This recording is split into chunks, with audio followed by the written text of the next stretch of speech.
Hello, dear listeners. Welcome to the platform today. And previously, we have been examining a particular poem, which happens to be one of the non-African poems recommended by West Africa Examination Council. So today, we want to progress on the poem. Previously, we examined the background of the poem and of the poets. And also in the second lesson, we looked at the foregrounding notes as pertaining setting of the poem, form, and some others. So today in this lesson, we want to look at the poetic devices used in the poem. And the poem is The Good Morrow, written by Donne. Let's get going and see what the devices are. Okay, here are the devices. We have imagery being used in the poem, presentation technique, mood, and tone.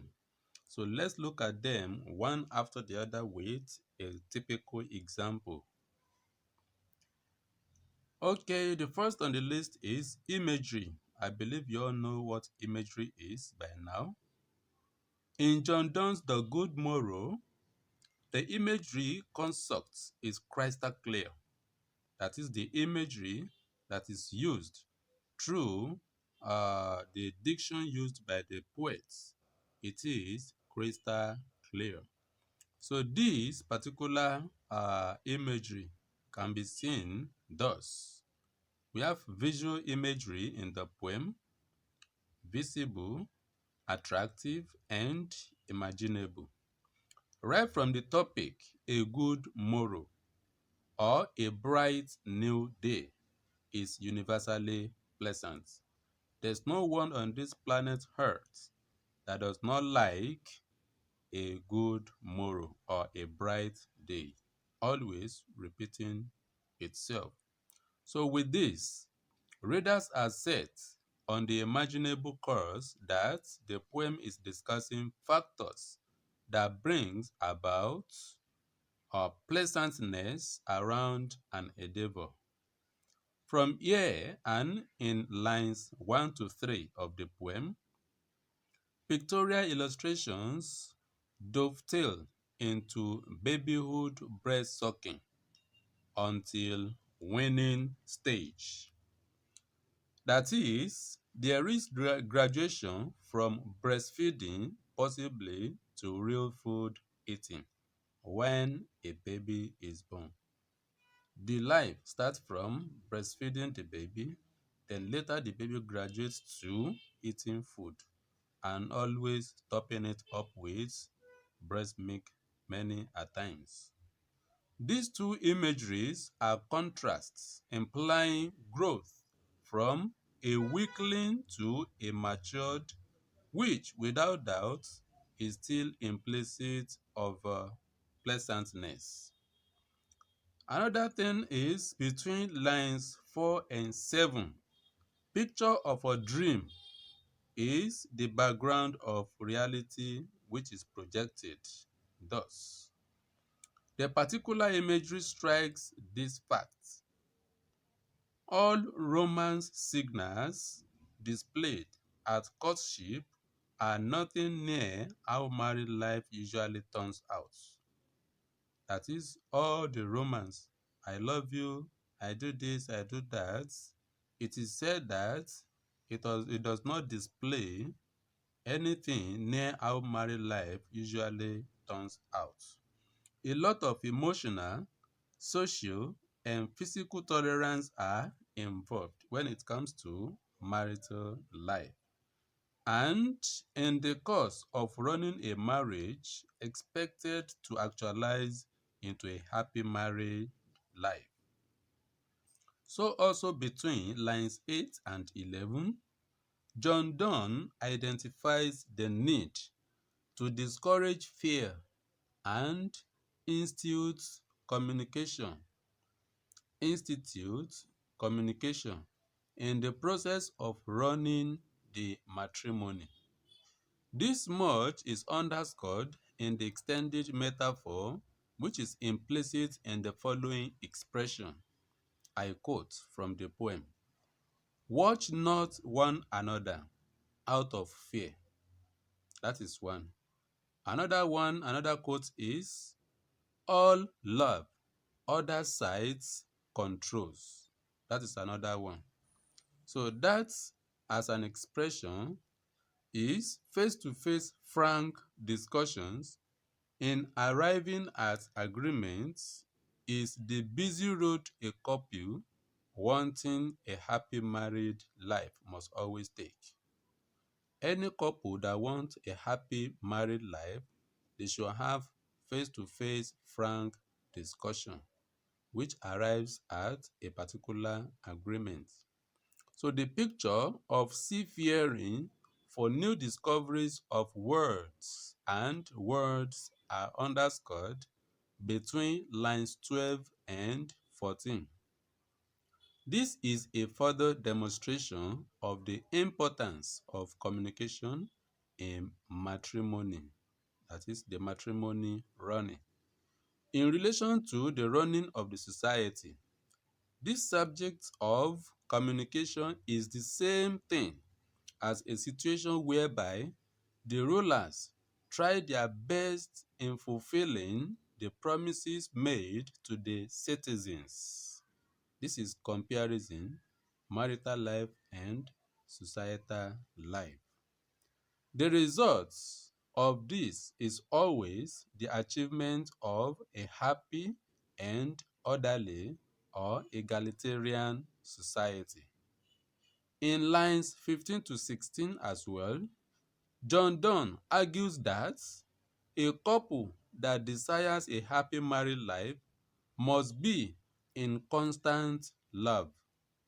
He also projects this picture with the synecdoche implicit in this expression. I quote from the poem: "Plain hurts, plain hurts." That is from the poem. That is, a couple that wants a happy married life must what? Be in constant love. And with this clue of all-season constant love, third-party influence, which usually fans the fire of asunder in a marriage, will not have the chance. If you trust your partner, you don't watch her or watch him or monitor him, you have that constant love, believing that anything that happens, you can confidently say, "I'm aware of," or "it is not out of control." When you do this, there will be no room for the what? The influence of a third party to ruin the marital life. So through the geographical symbolism of division of the whole world into the hemispheres that are never congruous or perfectly equal, this is seen between lines 17 to 18, where John Donne projects the picture of life itself as an embodiment of imperfections, whereas people still live within it. So, a couple desirous of a happy married life must understand outright that nothing in life is perfect. Hence, the couple can move forward to achieve, a happy married life by disregarding whatever constitutes the imperfections of the individuals in such a matrimony. Whatever happens, if you have been doing something for your partner, continue doing it without looking at any blemish or any stain or anything to complain about from the second person. So also in lines 19 to 21, John Donne projects the picture of a matter that dies because the two ingredients supposed to be there for life, which is not mixed in equal proportion. In relation to actualization of a happy married life, the above imagery that I just said is harping on the need for a couple in love to make it a standard bond. In relation to running a society, to achieve all season-round development, the citizens must bond into nationhood. Not to be saying, after all, I'm not the governor, I'm not the president, I'm not a senator. Let them do it the way they like it. No. The citizens, the politicians, or the rulers will need to join hands in order to make it better or to bring about development. So you can see that in this poem, we are trying to juxtapose two things now: a happy married life and a smooth running societal life, or a good governance that will bring about development in a nation. So that is that about the imagery as seen in the poem, The Good Morrow. Secondly, we are going to presentation technique. John Donne presents the text of The Good Morrow in the omniscient narrative technique. This demonstrates the basic pieces of message in the poem as matters of universal concern. And for instance, love is a matter of universal subject matter. Yes, everybody in the world loves. And likewise, a good society and its keen developments. So two things are examined through this particular poem: the good morrow, or a better life, a brighter day. So that is that about the presentation technique. It is omniscient narrative technique. That is, the poet oversees everything as pertaining the subject matter being discussed. And the third stand there is mood. The mood demonstrated with the dictions, that is, the words chosen by the poet, put together in composing this poem, is both alluring and assuring. Yes. For instance, John Donne makes a happy married life something of worthwhile. That is, everybody desires a good marital life. And similarly argues that its achievement is what? Sure. That is why the mood is assuring. If all it suggests are put into practice, what we have been saying so far in this poem, if it is put in practice by a couple, then they shall have a good morrow. And also in the governance of a nation, the society, the politicians, rulers, and the citizens, if what the poet is saying, uh, the points raised, if they are put in practice, then we shall have a better society with its development. So that is that about the mood. That is, the mood of the poem is what? Alluring and assuring. If there can be good communication and peaceful coexistence, everything is assured to be better.